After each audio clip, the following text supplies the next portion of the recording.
নমস্কার বন্ধুরা। রাজ্য সরকারের বিরুদ্ধে পেনশনার এবং কর্মচারীদের একটি বড় আইনি জয়। কারণ কলকাতা হাইকোর্ট একটি যুগান্তকারী রায় দিয়েছে রিসেন্ট, এবং সেখানে যুগ্ম বিচারক ছিলেন, অর্থাৎ একটা যৌথ বেঞ্চ ছিল, যার বিচারপতি ছিলেন মাননীয় হরিশ টন্ডন এবং মাননীয় প্রসেনজিৎ বিশ্বাস। তো সেখানে কি বলেছে, কারণ পেনশনারদের একটি নিয়ম ছিল বা কর্মচারীদের একটা নিয়ম ছিল তাদের থেকে এক্সেস পেমেন্ট কেটে নেওয়ার, অর্থাৎ কোনো কারণে যদি ভুল পেমেন্ট হয়ে যায় সেক্ষেত্রে টাকা কেটে নেওয়ার একটা নিয়ম ছিল। তো সেই বিষয়ে কি বলেছে কলকাতা হাইকোর্ট সেটা আমরা বিস্তারিত আলোচনা করবো, এবং সেই সঙ্গে এই সংক্রান্ত রায় সুপ্রিম কোর্টে বা অন্যান্য হাইকোর্টে কী বলেছে সেটাও কিন্তু বিস্তারিত আলোচনা করব, বা কোন কোন ক্ষেত্রে সরকার চাইলে একজন পেনশনার বা কর্মচারীর থেকে টাকা ফেরত নিতে পারে সেই বিষয়টি কিন্তু এখানে বলা হয়েছে পরিষ্কার হবে। আশা করি ভিডিওটি সম্পূর্ণ দেখবেন এবং অপরকেও জানাবেন তথ্যটি কী। একটি যুগান্তকারী রায় কলকাতা হাইকোর্ট ঘোষণা করেছে যে নিয়োগকর্তারা কোনো কর্মচারীর অবসরকালীন সুবিধা থেকে অতিরিক্ত পরিমাণের টাকা কাটতে পারবেন না, যদি নিয়োগকর্তার দ্বারা করা বেতন নির্ধারণের ত্রুটির কারণে হয়ে থাকে। অর্থাৎ নিয়োগকর্তার দ্বারা যদি কোনো ত্রুটি হয়ে থাকে সেক্ষেত্রে কোনোভাবে টাকা ফেরত দিতে পারবেন না। তবে এখানে অনেকগুলি শর্ত দিয়েছে, সেটাই আমরা শেষে আলোচনা করছি। দেখুন, মাননীয় বিচারপতি হরিশ টন্ডন এবং মাননীয় বিচারপতি প্রসেনজিৎ বিশ্বাস এই রায়টি দিয়েছিলেন। রাজ্য সরকার ওয়েস্ট বেঙ্গল, দেখুন, the state of West Bengal and others versus Samar Chattopadhyay and others. এবার দেখে নিই মামলাটা কী কারণে হয়েছিল, মামলাটা কী পরিস্থিতিতে হয়েছিল। দেখুন, বলা হয়েছে মামলাটি করেছিলেন একজন কর্মচারী যিনি রামকৃষ্ণ মিশন শিল্পপীঠ কলকাতার 29শে মার্চ 1996 সালে একটা কর্মচারী হিসেবে নিয়োগ হয়েছিলেন এবং 21শে ডিসেম্বর 2013-তে অবসর গ্রহণ করেছিলেন। তার মেয়াদকালে তিনি দুটি পর্যায় যে ক্যারিয়ার অ্যাডভান্স স্কিম, যেটা বলা হয় ক্যাশ, তারও সুবিধা নিয়েছিলেন এবং সুবিধাও পেয়েছিলেন। 26শে মার্চ 2001-এ প্রথম ক্যাশ সুবিধা পেয়েছিলেন এবং 26শে মার্চ 2006-এ দ্বিতীয় ক্যাশের সুবিধা পেয়েছিলেন। তো অবসর গ্রহণের পরে নিয়োগকর্তা একটি বিষয় আবিষ্কার করেন যে কর্মচারী তার এমটেক করেছিলেন কর্মচারী হিসাবে জয়েন করার ঠিক একদিন আগে, অর্থাৎ 25শে মার্চ 1996-তে ইনস্টিটিউটে যোগ করার মাত্র একদিন আগে। সুতরাং উনি মাত্র একদিন আগে জয়েন করেছেন, সেক্ষেত্রে সেখান থেকে 2001 সাল 6 বছর হয়নি, সেটাই এখানে বলেছে। দেখুন, একটি সরকারি আদেশ 24 অক্টোবর 2007 তারিখে ক্যাশ সুবিধার জন্য যোগ্যতা অর্জনের জন্য কর্মচারী 6 বছর পোস্ট ডিগ্রি সেবা করতে হবে, অর্থাৎ তার ডিগ্রি করার পরে 6 বছর ওনাকে সার্ভিস দিতে হবে। তো স্বাভাবিক সেটা বিজ্ঞপ্তি জারি হয়েছিল 2007-এ। এর অর্থ কর্মচারী সময়ের আগে ক্যাশের সুবিধা পেয়েছেন, কারণ উনি জয়েন করেছে 1996 সালে এবং পেয়েছেন প্রথম ক্যাশ 2001-এ। তো স্বাভাবিক হবে, এবং সেই সঙ্গে পরেরটাও কিন্তু 2006-এ পেয়েছে। তো এই বিষয়টি বলা হয়েছে যে এখানে একটি ভুল হয়ে গিয়ে উনি অতিরিক্ত একটি সুবিধা পেয়ে গেছেন। তো যাই হোক, ভুল কিন্তু হয়েছে নিয়োগকর্তার, এবং তার পরবর্তীতে যে বিষয়গুলো বলা হচ্ছে, দেখুন, বলা হচ্ছে যখন এই ত্রুটি চিহ্নিত করা হলো তখন নিয়োগকর্তা তার অবসরকালীন সুবিধাগুলো পেয়ে গেছেন, অর্থাৎ উনি এখন রিটায়ার করে গেছেন এবং তারপরে ওনার কাছে পুনরুদ্ধারের চেষ্টা করা হচ্ছে।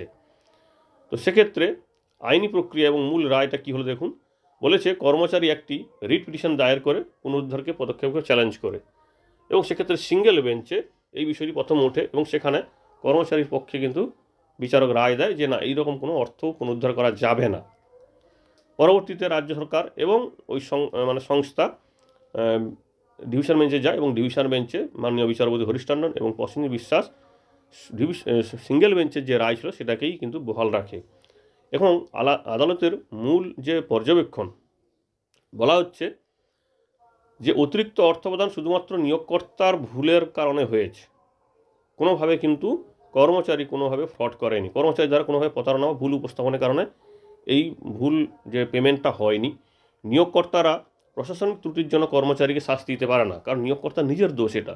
তো সেক্ষেত্রে উনি কিন্তু কর্মচারীকে শাস্তি দিতে পারেন না। আদালতের রায় দিয়েছে যে অবসরকালীন সুবিধা থেকে অতিরিক্ত পরিমাণ টাকা কেটে নেওয়া এবং নিয়োগকর্তাকে একটা প্রকার শাস্তি দেওয়া, এটা কিন্তু সম্পূর্ণরূপে নিষেধ করা হয়েছে।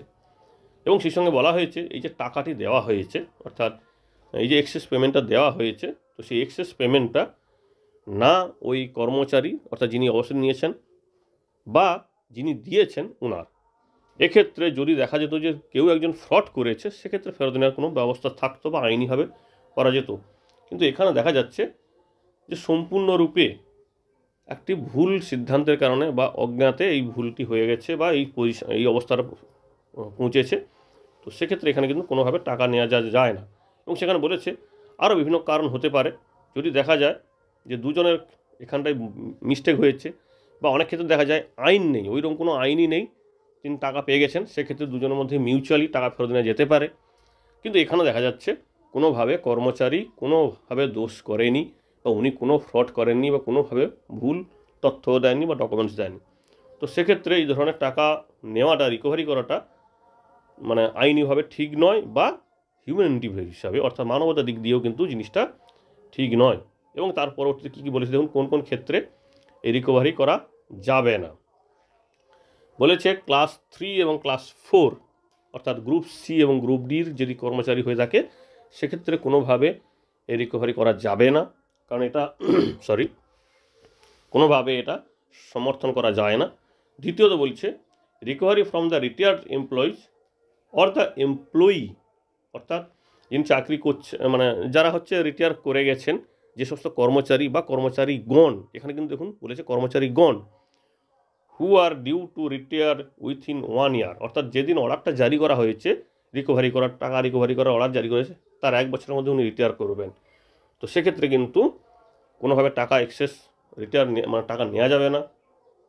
Recovery from the employees when the excess payment has been paid for a period in excess 5 years, কোনো কারণে কোনো কর্মচারী ধরুন যিনি চাকরিতে এখনও আছেন সেক্ষেত্রে উনাকেও ভুল পেমেন্ট হয়ে গেছে এবং সেটা 5 বছর ধরে চলছে, তো সেক্ষেত্রেও কিন্তু কোনোভাবে রিকভারি করা যাবে না before order of recovery issue.